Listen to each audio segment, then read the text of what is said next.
devant le mausolée, dans l'enceinte de la Moukata, le siège de la présidence de l'autorité palestinienne, en présence notamment du Premier ministre Salam Fayyad.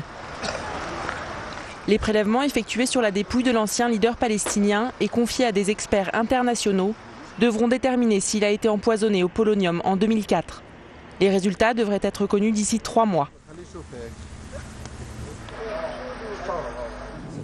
Le président du comité médical, lors d'une conférence de presse, s'est dit persuadé qu'Arafat a bien été assassiné. La commission médicale, les toxicologues et les scientifiques pensent que le président Arafat a été empoisonné. Si après l'analyse des échantillons, il s'avère que le polonium 210 en est la cause, nous serons donc parvenus à la vérité. Si en revanche ce n'était pas le cas, nous pensons qu'il s'agit alors d'un autre poison. Un responsable palestinien a annoncé cet après-midi qu'ils saisiront la Cour pénale internationale si la thèse de l'empoisonnement est confirmée. Yasser Arafat est mort il y a 8 ans à l'âge de 75 ans. Après 2 ans de siège de la Moukata par Israël, il avait été transféré dans un hôpital militaire de la région parisienne. Les causes de sa mort n'ont jamais été élucidées.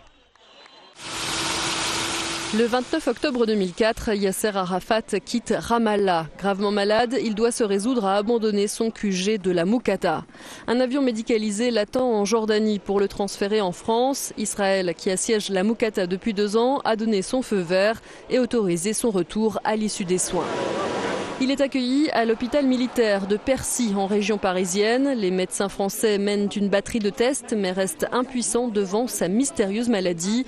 Le 11 novembre 2004, le chef historique de l'OLP décède à l'âge de 75 ans.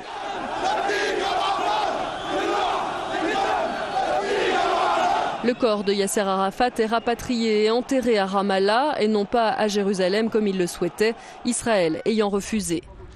Les rumeurs sur son assassinat se transforment en réels soupçons en juillet dernier lorsque l'Institut de radiophysique de Lausanne découvre une quantité anormale de polonium sur les affaires personnelles du leader palestinien. La thèse de l'empoisonnement gagne du terrain. Les Palestiniens pointent du doigt Israël. Taoufik Tiraoui, le président de la commission d'enquête palestinienne sur la mort d'Arafat, renouvelle ses accusations. Tout le monde sait qu'Israël est derrière la mort de Yasser Arafat.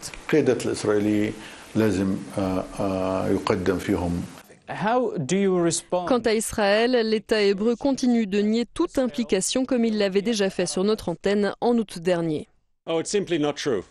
Ce n'est tout simplement pas vrai, et je ne pense pas qu'il y ait grand monde qui prenne ces accusations au sérieux. Je tiens à rappeler aux Palestiniens que tous les documents relatifs à la santé de M. Arafat sont en leur possession, soit entre les mains de la famille, soit entre les mains de l'autorité palestinienne. Donc je leur dis, plutôt que d'alimenter les théories du complot, pourquoi ne pas publier tous ces documents? Cela permettrait de régler la question.